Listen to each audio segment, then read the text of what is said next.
Boleh saya angkat sedikit biografi Sayyidina Umar. Mudah-mudahan Allah kasih kita berkah beliau.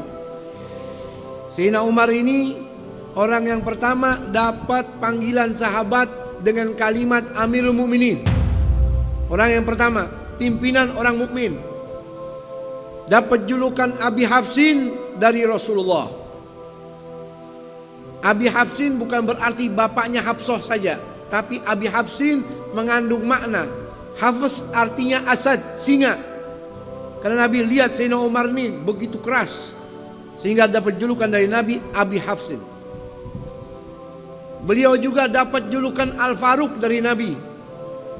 Karena melalui Sayyidina Umar, agama ini bisa terpisah, mana yang hak itu hak, mana yang batil itu batil, dengan terang-terangan nyata tanpa ada rasa takut munculnya dari Sayyidina Umar. Sayyidina Umar bukan orang pertama, kedua, ketiga yang masuk Islam. Beliau orang yang ke-40 lebih ke atas orang yang masuk Islam. Setelah 40 sahabat masuk Islam, baru Sayyidina Umar Ibn Khattab masuk ke dalam agama Islam. Dan beliau orang yang pertama berani mengikrarkan agama Islamnya di depan Ka'bah. Ketika beliau masuk Islam, dengar adiknya yang bernama Fatimah sudah masuk Islam bersama suaminya Sa'id bin Zaid, beliau marah. Ketika mendengar ayat suci dibacakan, tersentuh hatinya, akhirnya masuk Islam, lalu datang kepada junjungan baginda Nabi kita Muhammad SAW. Nabi senang, girang, gembira. Nabi langsung kasih kabar gembira, kamu penghuni surganya Allah. Saking girangnya, dalam riwayat Ad-Darqutni, malaikat Jibril datang kepadaku, kata Rasulullah. Faqala li qad istabsyara ahlus samai bi islami Umar. Wahai Muhammad Rasulullah, seluruh penghuni langit malaikat girang gembira dengan masuknya Islam Sayyidina Umar. Malaikat girang karena Nabi selalu berdoa, Allahumma aizzil Islam bi ahabbir rajulaini ilaik. Bikin Islam ini jadi kuat ya Allah dengan melalui orang yang paling kau cintai. Dalam riwayat yang lain, bi ahadi Umarain, melalui salah satu Umar, Umar ibn Khattab atau Umar Amr ibn Hisham Abu Jahal. Fa asbah Umar aslam. Dapat hidayah, Sayyidina Umar masuk Islam. Malaikat penghuni langit semuanya girang. Langsung keluar Sayyidina Umar ke Ka'bah, berkata, wahai penghuni Makkah, kumpul tuh. Siapa saja di antara kalian yang pengen anaknya jadi yatim, siapa saja di antara kalian yang pengen istrinya langsung jadi janda, ganggu saya. Otomatis anak ente jadi yatim, istri ente jadi janda. Innalillahi wa inna ilaihi raji'un. Beliau orang yang pertama berani mengikrarkan keislamannya di depan Ka'bah. Subhanallah. Dan Sayyidina Umar ini orang yang paling mulia setelah Sayyidina Abu Bakar Siddiq. Ditunjukkan alamat nyatanya kuburannya di samping Sayyidina Abu Bakar Siddiq, di samping baginda Nabi kita Muhammad SAW. Allah tunjukkan saking dekatnya di dunia ini sama Nabi, seperti Sayyidina Abu Bakar, demikian Sayyidina Umar meninggal dunia pun demikian makamnya di samping junjungan baginda Nabi kita Muhammad sallallahu alaihi wasallam. Setelah beliau masuk Islam, banyak meriwayatkan hadisnya Rasul, 539 hadis melalui Sayyidina Umar, Amirul Mukminin Umar bin Khattab radhiyallahu ta'ala anhu. Dan beliau ini ketika menjadi khalifah, menjadi Amirul Mukminin enggak sebentar. Paling lama di antara 4 khalifah Rasul dikatakan oleh ulama, paling lama Sayyidina Umar. Selama 10 tahun 6 bulan lebih 5 hari jadi Amirul Mukminin. Dikatakan oleh sahabat, hampir setiap sahabat temuin beliau di pagi hari lagi nangis, siang nangis, sore nangis, malam nangis. Sampai sahabat-sahabatnya penasaran, wahai Amirul Mukminin, kenapa engkau ini selalu nangis setiap waktu? Sayyidina Umar berkata, qad wallaitul amra in a'dil uhasib wa in adlim u'agib. Saya ini jadi Amirul Mukminin sudah lama. Seandainya saya mati, walaupun saya berlaku adil jadi pemimpin, saya bakal tetap dihisap sama Allah. Kalau saya zalim, saya bakal disiksa sama Allah. In nimtu nahari adha'tur ra'iyah. Kalau di waktu siang saya tidur, saya teledor dengan tanggung jawab saya. Kalau saya tidur di waktu malam, adha'tu nafsi, saya sudah teledor di dalam hak saya, jiwa saya, tuntutan kepada Allah Subhanahu wa taala. Itu Amirul Mukminin Sayyidina Umar ibn Khattab. Bahkan dikatakan beliau itu keras. Tapi kerasnya di dalam kewajiban.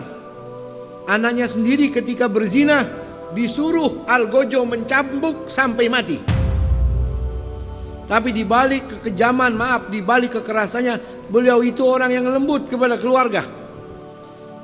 Salah seorang pembantu beliau masuk ke rumah beliau kaget. Lihat anak-anaknya lagi main di atas dadanya Sayyidina Umar sambil mustalqiyan, celentang. Lagi bercanda sama anak-anaknya. Anak-anaknya pada digendong, pada naik ke atas perutnya, atas dadanya. Maka ini pembantunya bingung, sambil mengatakan, ini tidak pantas wahai Amirul Mukminin. Kamu ini Amirul Mukminin. Apa kata Amirul Mukminin? Kaifa anta ma ahlik? Ente sama keluarga bagaimana sih? Sama anak gimana sih?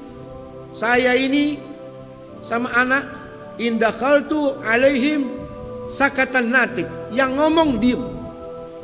Saking takutnya kalau saya datang, anak-anak saya pada takut. Mestinya ente Amirul Mukminin seperti itu. Apa jawaban Sayyidina Umar? I'tazil anna, ente jangan jadi anak buah anak lagi deh, pergi sono. Antala tarfak bi ahlik fa kaifa bi ummati Muhammad sallallahu. Ente sama keluarga aja kasar, kejam, bagaimana sama umatnya Nabi Muhammad sallallahu. Allah cinta kepada Sayyidina Umar. Penghuni langit cinta kepada Sayyidina Umar. Dalam kitab karya Imam As-Suyuti, Kashfus Salsalah judulnya. Di zaman Sayyidina Umar ada gempa. Semua orang ketakutan. Gunung-gunung goncang. Lalu Sayyidina Umar langsung ngeluarin pecutnya. Dipukul itu bumi. Fadaraba bi sauti wa qala uskuni in lam lakun a'dil. Fawailun li Umar. Hai bumi, jangan pakai gempa-gempa deh. Kalau aneh, nggak adil, celaka aneh. Tapi kalau nggak adil, jangan pakai gempa-gempa seperti ini. Detik itu juga gempa, tenang. Bumi dipecut, jangan pakai gempa deh. Kalau ente coba-coba begitu, tuh bumi kebuka. Yang begini nih enak rasanya, ditelen. Beda Sayyidina Umar. Dalam kitab yang dikarang Imam At-Tabari Ahmad bin Abdullah At-Tabari, kitab beliau saya lupa namanya, dikatakan gubernur Mesir namanya Amr ibnul As, sahabat Rasul sallallahu alaihi wasallam, kirim surat kepada Amir Mukminin Sayyidina Umar di kota Madinah.